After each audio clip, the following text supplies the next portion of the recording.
India TV వీక్షిస్తున్న ప్రేక్షకులందరికీ నమస్కారం. ఈ రోజు ముఖ్యాంశం ఏమిటంటే మద్యం పాలసీని సవరించి అక్టోబర్ 1వ తేదీ అదేనండి గాంధీ గారి జయంతికి ఒక్క రోజు ముందు చక్కటి మందును అందరికి అందుబాటులో తేవడానికి మంత్రివర్గం అంతా కుస్తీ పెట్టి ఆ రిపోర్టును దొరవారు అదేనండి మన నారా దొరవారికి సమర్పిస్తారట.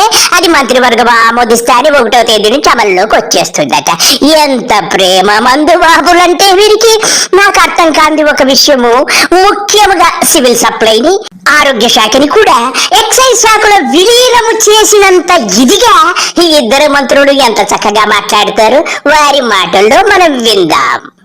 సో ప్రజల్లో చైతన్యం తీసుకురావాలి. కొత్త విధానం వలన ఏ విధంగా ఒక మార్పు తీసుకురాగలుగుతాం రాష్ట్రంలో. కూటమి ప్రభుత్వం ఏర్పడిన తర్వాత ఎలక్షన్లప్పుడు మేము చేసిన వాగ్దానాలని జాగ్రత్తగా స్టడీ చేసి బాబులు కూడా ఉన్నారు, కష్టపడతారు, సాయంత్రం అలిసిపోతారు, ఒక క్వార్టర్ బాటిల్ వేసుకొని పడుకోవాలనుకుంటారు. తాగితే మూర్వ చేస్తారా బాబు, తాగితే మూర్వ చేస్తారా బాబు. ఒక పని చేయండి నారాయణ మనోహర్ గారు, సివిల్ సప్లై శాఖను ఎక్సైజ్ శాఖలో విలీనం చేసి నిత్యావసర వస్తువులు సప్లై చేస్తున్నట్టుగా నెలకు 10 ఫుల్ బాటిళ్లు, 10 సోడాలు, ఒక 10 కేజీల చికెను, దాంట్లో కావలసిన స్టఫ్ గిఫ్ట్ అన్ని మందు విందు పొందు కూడా ఏర్పరిచి ప్రజల్లో చైతన్యము తీసుకురండి. ఎవరైతే దీనికి బానిసలయ్యారో వాళ్ళని అక్కడి నుంచి దూరం చేయడానికి కోసం స్పెసిఫిక్గా మద్యానికి బానిసలైతే మద్య నిషేధం చేస్తారు గాని మద్యం రేట్లు తగ్గించి ఒక కోటర్ తాగేవాడికి ఇంతకు ముందు 100 రూపాయల కోటర్ దొరికితే ఇప్పుడు 50 రూపాయల కోటర్ తగ్గితే వాడు ఇంతకు ముందు ఒక కోటరే తాగేవాడు ఇప్పుడు ఫుల్గా తొట్టేసి 4 ఫుల్ కోటర్లు తాగేసి పండుకుంటాడు. అలాగా మీరు వారిని ఎంతో అభివృద్ధి పదంలో చేయడం అనేది సిగ్గుండాలి చెప్పుకోనాకే.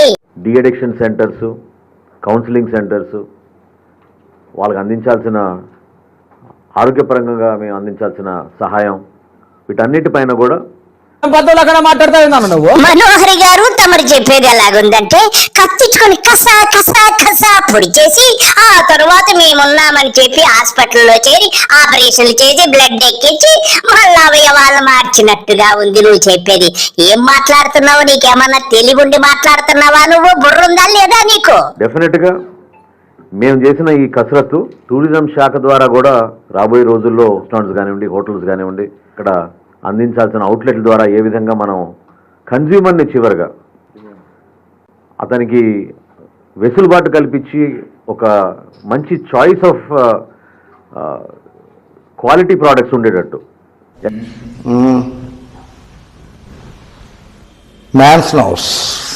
అనే ఆలోచనతోటి గౌరవ ముఖ్యమంత్రి గారు ఇచ్చిన సూచనలు మేము చాలా వరకు దీంట్లో పొందుపరచగలిగాం. ఇంటెలిజెంట్ ఏమన్నావు? మొత్తం మద్యం పాలసీ అంతా కూడా టూరిస్టులకు కూడా అవైలబిలిటీలో రెస్టారెంట్లు అన్ని ప్లేసుల్లో పెట్టేసేయి. నువ్వు నీ గురువు అందరూ కలిసి బండేసుకుని రోడ్డు మీద తోపుడు బండేసుకుని అమ్మేసేయండి. అమ్మేసి అందరినీ తాగిచ్చేసి ఎవడింట్లో కూడా 1 రూపాయి ఉండకూడదు, మొత్తం ఖజానా దోచేసుకోండి. ఇదే కదా మీ పథకం? ఇంతకంటే ఇంతకాలం సంపద సృష్టిస్తారంట ఆయన. ఏదన్నా అల్లావుద్దీన్ అద్భుత దీపం తెచ్చి తోమేస్తాడేమో అనుకున్నాను, ఇలాగ సృష్టిస్తాడనుకోలేదు. సిగ్గుండాలయ్యా చెప్పుకోనాకి. ఏంటి మన పేరు ప్రఖ్యాతులంతా ప్రపంచ పటంలో సాధనకి ఇదే సిగ్గు లజ్జ ఇడిచిపెట్టేశారు. We'll submit it to the cabinet and cabinet will take the decision. But I'd like to thank all my పత్రికా మిత్రులందరికీ నమస్కారం. అదే ఇంకా నువ్వు రాలేదేంటి అనుకున్నా సత్యకుమారు. నువ్వు అసలు ఆరోగ్య శాఖ మంత్రివా, ఎక్సైజ్ శాఖ మంత్రివా? సిగ్గుందా నీకు? ఏం మాట్లాడుతున్నావు? మందు దాగమని ఎంకరేజ్ చేస్తున్నావా? వాళ్ళు కిడ్నీలు పోయాడే అసలు పోయాయి నాగిపోయాయి అని చెప్పే మనిషివి ఎందుకు ఆ ప్రభుత్వాన్ని ఆడిపోసుకుంటావు? నువ్వు మనిషి జన్మేనా అని అడుగుతున్నాను. నువ్వు అసలు ఆరోగ్య శాఖ మంత్రివా లేకపోతే అడుక్కు తిని శాఖ మంత్రివా? హాస్పిటల్ గురించి మాట్లాడకుండా మద్యం గురించి మాట్లాడుతున్నావు. సిగ్గు లచ్చ పూర్తి గిడిచిపెట్టేశావు నువ్వు. ఇటువంటి దుర్మార్గపు ఎక్సైజ్ పాలసీని తీసుకొచ్చి నీకు అసలు ప్రెస్ మీట్ లో మాట్లాడటమే రాదు. నువ్వేం మాట్లాడుతున్నావో నీకే అర్థం కాదు. ఇంతకు ముందేం మాట్లాడావు? మహాలక్ష్మి పథకము రేపటి నుంచి అమలైపోతుంది, బస్సులో ఫ్రీగా మహిళలు వెళ్ళిపోవాల్సిన అని చెప్పి వాగినటువంటి నువ్వు ఇప్పుడు ఎక్సైజ్ పాలసీ గురించి మాట్లాడతావా? హాస్పిటల్లో ఏం కొరతుందో, ఏ మందులు కొరతుందో, డాక్టర్లు కొడుతున్నారు, నర్సులు కొడుతున్నారు, అన్ని కొరతలు ఉన్నాయి. అయ్యి చూడు, ఓవర్ యాక్షన్ ఆపే. నువ్వు మరీ ఓవర్ యాక్షన్ చేస్తున్నావు. ముఖ్యంగా ముఖ్యమంత్రి గారు ఆరోగ్యానికి ఎలక్షన్ సందర్భంలో హామీలో ఒకటైన నాణ్యమైన మద్యాన్ని సరసమైన ధరకు అందిస్తామని చెప్పడం జరిగింది. What a discipline, what a dedication. ఒక పని చేసి సత్యకుమారు, మొత్తం ఈ ఎక్సైజ్ పాలసీ విధానం మార్చేసి మందంతా హాస్పిటల్కి సప్లై చేయించేసి సెలైన్ బాటిల్ వేసి అందరికి ఎక్కిచ్చేయండి, ఓ పని అయిపోతుంది, మీకు అమ్ముకున్నట్టు ఉంటది, శుభ్రంగా ప్రజలు కూడా హాయిగా పడుకుని హాస్పిటల్లో మంది ఎక్కిచ్చేసుకుంటారు. సిగ్గు లేకుండానంటే ముఖ్యమంత్రి చెప్పిన హామీని అమలు పరుస్తున్నట్టు నీ మొహమో చాలా అర్థంలో చూసుకో. ఈ మందు బాబుల విషయంలో కూడా దోచుకునే ప్రయత్నానికంగా దేంట్లో అవినీతికి ఏంటి నువ్వు నీ ముఖ్యమంత్రి ఎలా దోసుకోవాలని ఆలోచిస్తున్నారా? దోసేసుకో, నీకు మళ్ళీ నీ పేరు ఊరు తెలదు, ఎలాగోలాగా మంత్రి అయిపోయావు, ఇంక అవకాశం రాదులే, దోసేయి, మొత్తం దోసేయి నువ్వు నీ ముఖ్యమంత్రి కలిసి. కొత్త మద్యం పాలసీని తీసుకురావడం జరిగింది. అందుబాటులో మద్యం, కానీ తప్పదు, వాళ్ళ ఆరోగ్యాన్ని సంరక్షించుకుంటూ ఓ పని చేయి, నువ్వు హాస్పిటల్ మొత్తం అంతా మందెట్టేసుకుని అమ్ముకో. ఎందుకంటే నీకు నేనేం చెప్పలేను, ఒక మంత్రిగా, ఒక ఆరోగ్య మంత్రిగా మాట్లాడేటువంటి మాటలు ప్రజలందరూ వింటున్నారు. నీకు తగిన గుణపాఠం చెప్పే కాలం త్వరలోనే ఉంది. అయ్య బాబోయ్, నువ్వే రాలేదు, ఇంకేంటి అనుకున్నాను, వచ్చేసావా?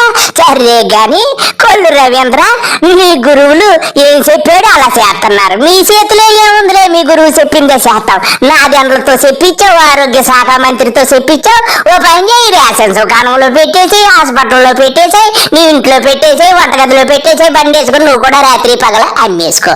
ఇలా దోసేసుకుని ఖజానాను పెంచేసి సంపద సృష్టించే. కానీ మొదలెట్టు. సొంత బ్రాండ్స్ని క్రియేట్ చేసుకుని జే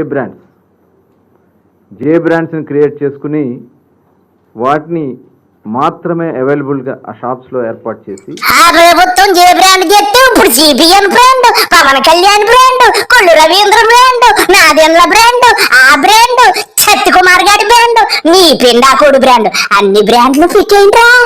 గౌరవ ముఖ్యమంత్రి గారు ఇచ్చిన సూచనలు మేము చాలా వరకు దీంట్లో పొందబడి, గౌరవ ముఖ్యమంత్రి గారు చెప్పి నీ పొందుపరచక పక్కింటోడి చెప్పి నీ పొందుపరుతావేంటి? యాదవేసాలు నీకు ఆడు ఏం చెప్తే నువ్వు అవి చేసావని ప్రజలకు అందరికీ తెలుసు.